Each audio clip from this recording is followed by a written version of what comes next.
1984, um acidente durante as gravações de um comercial mudou para sempre a vida de Michael Jackson. E se eu te disser que esse acidente foi só a primeira peça de dominó de uma tragédia que levaria 25 anos para se completar? Antes de continuar, se você quer se aprofundar ainda mais nesse universo, o dossiê secreto sobre Neverland, os códigos ocultos e as músicas nunca lançadas do Rei do Pop está linkado na bio do canal. E lá também tem os produtos exclusivos, porta-caneta, balde de pipoca e almofada temáticos do Michael Jackson para quem quer levar um pedacinho do Rei do Pop para casa. Agora vem comigo, porque essa história é mais perturbadora do que parece. Era início da noite de 25 de junho de 2009 no Brasil, quando o site americano TMZ divulgou uma notícia que tomou conta do mundo em minutos. Michael Jackson havia morrido aos 50 anos após sofrer uma parada cardíaca. O Rei do Pop deixou um legado gigantesco na música e na cultura pop, e décadas depois, sua influência ainda molda artistas, coreografias e videoclipes ao redor do planeta. Mas mesmo depois de tudo isso, uma pergunta continua voltando à tona. O que realmente aconteceu naquele dia? E mais do que isso, será que esse dia começou muito antes de 2009? Antes de seguir, se inscreve aqui no canal Mistério de Michael Jackson e ativa o sininho, porque toda semana a gente traz revelações como essa, com base em documentos, depoimentos e investigações reais. E deixa o like, isso ajuda demais o vídeo a alcançar mais gente. Agora sim, vamos à primeira peça dessa engrenagem trágica. Novas investigações, depoimentos e documentos vêm revelando detalhes que tornam essa história muito mais complexa do que parecia.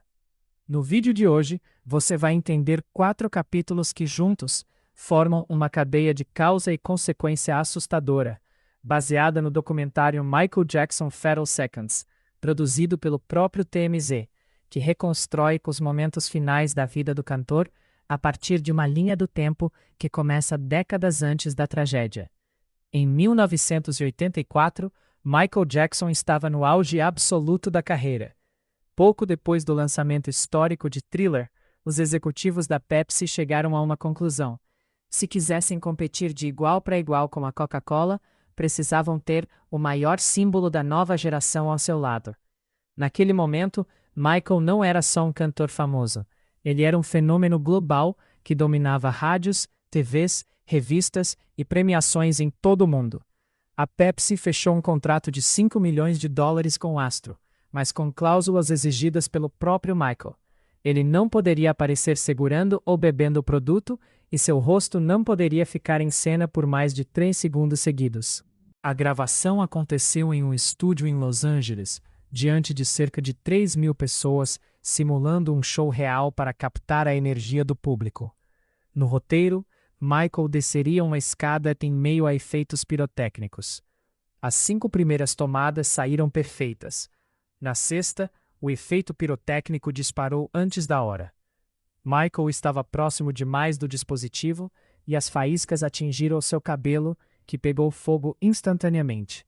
Por alguns segundos, ele nem percebeu o que estava acontecendo. Continuou descendo os degraus, dançando, com a cabeça em chamas. Quando a equipe se deu conta, várias pessoas correram até o palco para apagar o fogo, enquanto Michael se debatia e se jogava no chão tentando se livrar das chamas. Ao longo dos anos, várias versões circularam sobre a causa do acidente, de produtos inflamáveis no cabelo a uma suposta hesitação do cantor na escada. Nenhuma dessas versões foi confirmada pelos registros da gravação. O que os documentos mostram é simples e direto. O efeito pirotécnico disparou antes da hora programada. Segundo Stephen Houghlin, cirurgião plástico e médico particular de Michael na época, o cantor sofreu queimaduras de 2º grau numa área do couro cabeludo do tamanho da palma de uma mão, além de uma pequena região com queimaduras de 3º grau. Ele foi levado imediatamente ao Cedars-Sinai Medical Center, um dos melhores hospitais de Los Angeles, e precisou de analgésicos potentes e sedativos só para conseguir dormir. O médico disse que Michael teve sorte por não ter queimado o rosto. Mas nos anos seguintes, Ele passaria por diversos procedimentos para reduzir as cicatrizes. E segundo relatos, o cabelo nunca mais cresceu normalmente em certas áreas do couro cabeludo, o que o teria levado a usar perucas dali em diante. A Pepsi indenizou Michael em $1,5 milhão, valor que ele doou para um hospital especializado em vítimas de queimaduras. Anos depois, ele voltaria a estrelar campanhas para a mesma marca.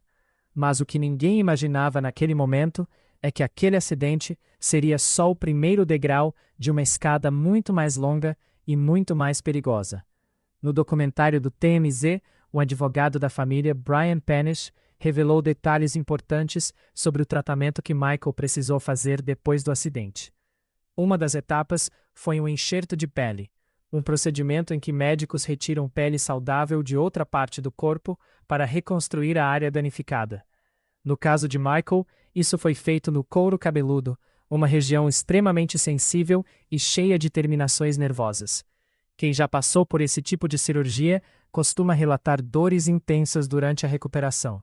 Segundo Panish, esse acidente não deixou só cicatrizes físicas.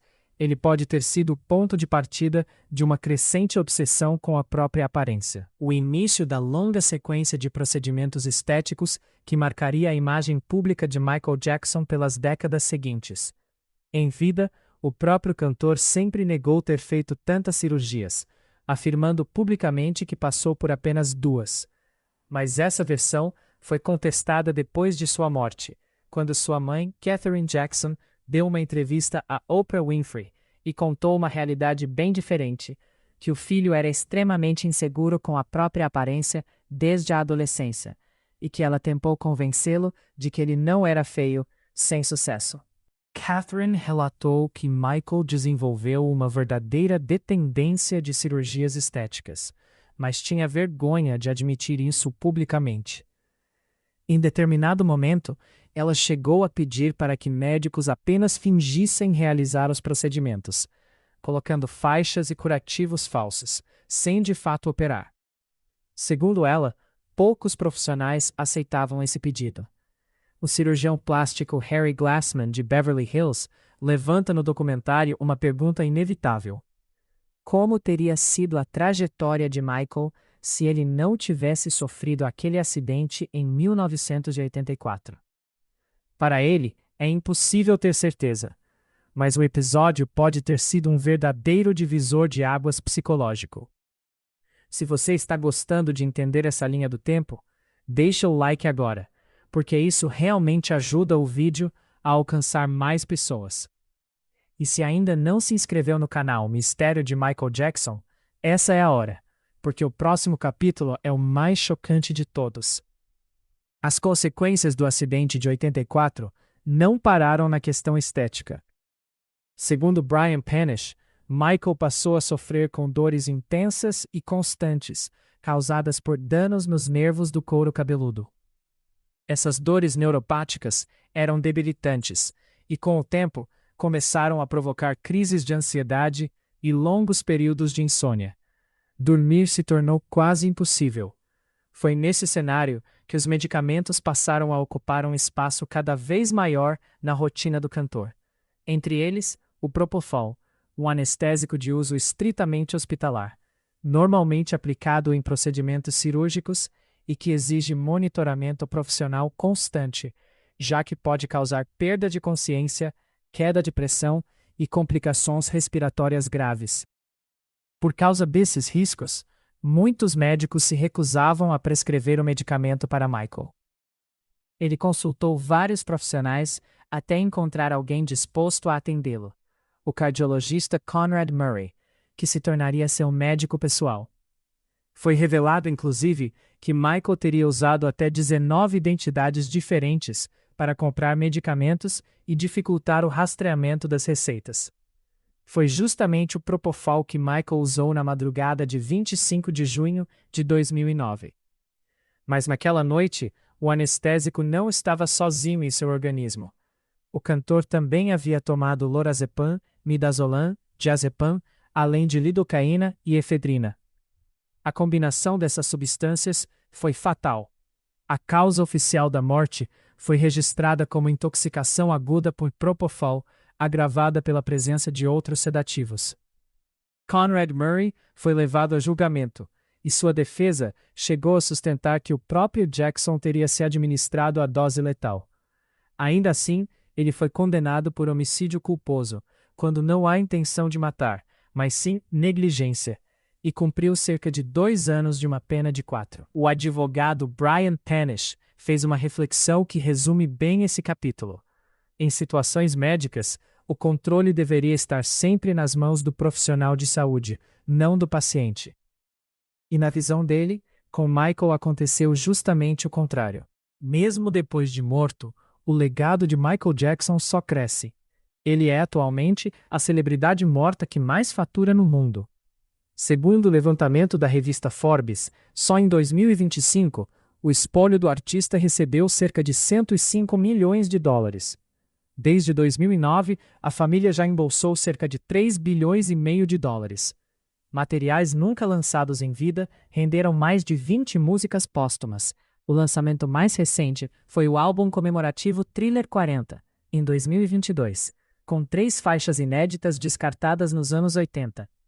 Boa parte desses lançamentos teve recepção morna da crítica, mas isso nunca impediu que rendessem muito dinheiro à família. Nem mesmo as denúncias reacendidas pelo documentário Leaving Neverland. E é exatamente aqui que mora a nova teoria sobre a morte de Michael Jackson. O acidente de 1984 pode não ter sido um episódio isolado, mas o primeiro passo de uma sequência de acontecimentos que décadas depois levaria ao seu falecimento. Primeiro vieram as queimaduras, depois as dores crônicas, a insônia, os medicamentos cada vez mais fortes, até chegar ao Propofol, na noite da sua morte. Se essa linha do tempo te deixou curioso para entender ainda mais sobre os bastidores, os códigos escondidos em Neverland e o acervo de músicas nunca lançadas do Rei do Pop, o dossiê secreto completo está com link na descrição e na bio do canal. Vale muito a pena conferir. E aproveitando, na bio também tem os produtos exclusivos do canal para quem quer levar um pedacinho do Rei do Pop para casa. Talvez, sem aquele acidente em 1984, Michael Jackson ainda estivesse vivo. Claro, essa não é uma verdade absoluta. Existem especialistas e pessoas próximas ao cantor que discordem dessa linha de pensamento. Mas o fato é que sua trajetória mostra como pequenas decisões, médicas, pessoais ou profissionais, podem se acumular ao longo do tempo e gerar consequências enormes.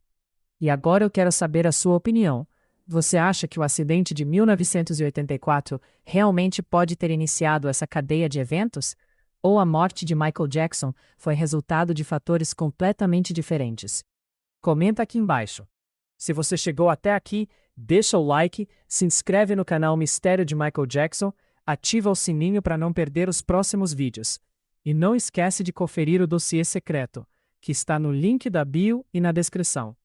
E se você é fã de carteirinha do Rei do Pop, também tem lá na bio alguns itens exclusivos que a gente separou para você. Porta-caneta, balde de pipoca e almofada. Todos temáticos do Michael Jackson. Vale a pena dar uma olhada.